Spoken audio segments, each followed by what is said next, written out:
देश के अलग अलग हिस्सों में चुनाव का आकलन करने पर पता चलता है कि बीएसपी और एआईएमआईएम पर उनके वोटर्स का भरोसा कम हो रहा है। पर जब लड़ाई कांटे की हो तो कुछ 100 वोट भी मायने रखते हैं। दिल्ली विधानसभा चुनाव में बीएसपी और एआईएमआईएम से कैसे मुकाबला करेगी आम आदमी पार्टी। नमस्कार, आप देख रहे हैं टाउन टाइम्स 18। मैं हूं आपके साथ सुशील गिरीश। टाउन टाइम्स 18 के खास प्रोग्राम न्यूज मिनट में आपका स्वागत है। वीडियो में आखिरी तक बने रहिए। दिल्ली विधानसभा चुनाव में आम आदमी पार्टी, भारतीय जनता पार्टी और कांग्रेस ही मुख्य मुकाबले में है। कुछ अन्य छोटी पर महत्वपूर्ण पार्टियां भी चुनाव में सक्रिय हैं, जिसमें बहुजन समाज पार्टी, असदुद्दीन ओवैसी की पार्टी, एआईएमआईएम और जेडीयू भी शामिल है। बहुजन समाज पार्टी दिल्ली में कई बार चुनाव लड़ चुकी है, जबकि एआईएमआईएम अभी पहली बार दिल्ली में चुनावी जंग में उतर रही है। हालांकि अगर पिछले कुछ चुनाव को ध्यान में रखें तो बहुजन समाज पार्टी और एआईएमआईएम जैसी पार्टियों को जनता भाव नहीं दे रही है। पर जिस तरह दिल्ली में कांटे के मुकाबले दिख रहे हैं, वैसी स्थिति में कुछ 100 वोटों के अंतर से बहुत सी सीटों पर फैसला होने वाला है। इसलिए इन छोटी पार्टियों को अनदेखी करने वाला काफी नुकसान करने वाला साबित हो सकता है। आइए समझते हैं कि इन दोनों पार्टियों के कठिन परिश्रम का सबसे अधिक नुकसान किसे होने वाला है। वीडियो में आगे बढ़ने से पहले आप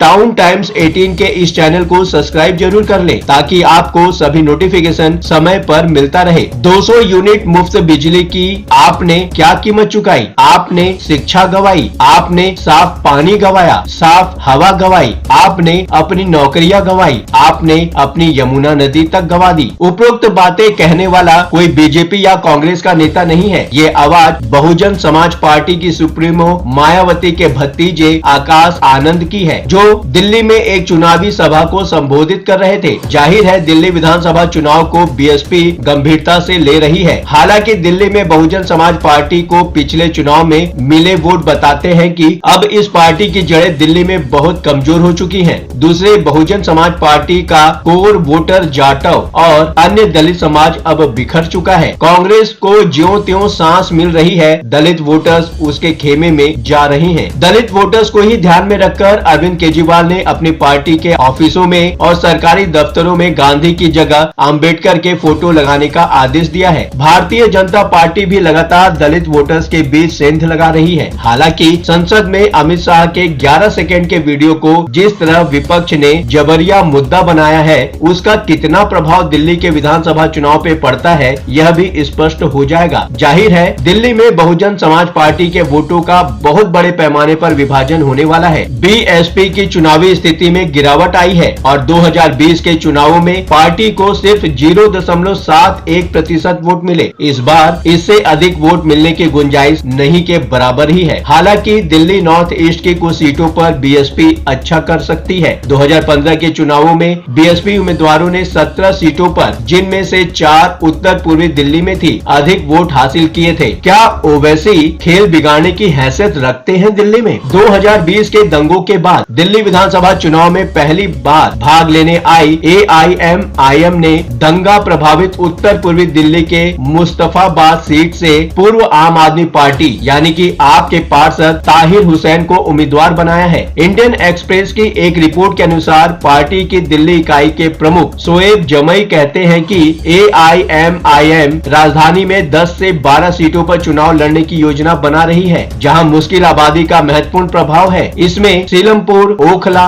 बाबरपुर और चांदनी चौक जैसे क्षेत्र शामिल हैं। लेकिन उत्तर पूर्वी दिल्ली अब भी इसका मुख्य केंद्र बना हुआ है। ओवैसी की पार्टी के नेताओं का कहना है कि पार्टी उन सीटों से ही उम्मीदवार उतारेगी जहां मुसलमान कम से कम 25% है। एआईएमआईएम का भी मुख्य ध्यान उत्तर पूर्वी दिल्ली के क्षेत्रों पर है। सीलमपुर और ओखला में मुस्लिम मतदाता क्रमशः 57% और 52% है, जबकि बाबरपुर और मुस्तफाबाद में यह 41% और 39.5% ही है। चांदनी चौक में यह समुदाय 30% और सीमापुरी में 23.5% मतदाता है। महत्वपूर्ण पूर्वांचली मतदाताओं को ध्यान में रखते हुए जेडीयू भी दिल्ली में चुनाव में अपनी किस्मत आजमाने की इच्छुक है। पार्टी ने कोविड महामारी के दौरान पूर्वांचलियों का पर्याप्त साथ नहीं देने का आरोप लगाते हुए आम आदमी पार्टी की आलोचना की है। है। पार्टी भाजपा के साथ सीटों के बंटवारे को लेकर बातचीत कर रही है, पर उम्मीद कम ही लग रही है। अगर बीजेपी और जेडीयू के बीच समझौता नहीं होता है तो जाहिर है नुकसान बीजेपी का ही होने वाला है। 2020 में जेडीयू ने संगम बिहार और बुराड़ी से चुनाव लड़ा था, जहां महत्वपूर्ण पूर्वांचली मतदाताओं का आधार है। पार्टी ने क्रमशः 28% और 23% वोट हासिल किए थे, जो बीजेपी कैंडिडेट को नुकसान पहुंचाने के लिए काफी है। दरअसल जो पूरबिया वोट आम आदमी पार्टी के हैं तो उसे मिलेंगे ही। बीजेपी और जेडीयू को मिलने वाले वोटों में बंटवारा होने की उम्मीद है। आपको क्या लगता है, दिल्ली विधानसभा चुनाव में बीएसपी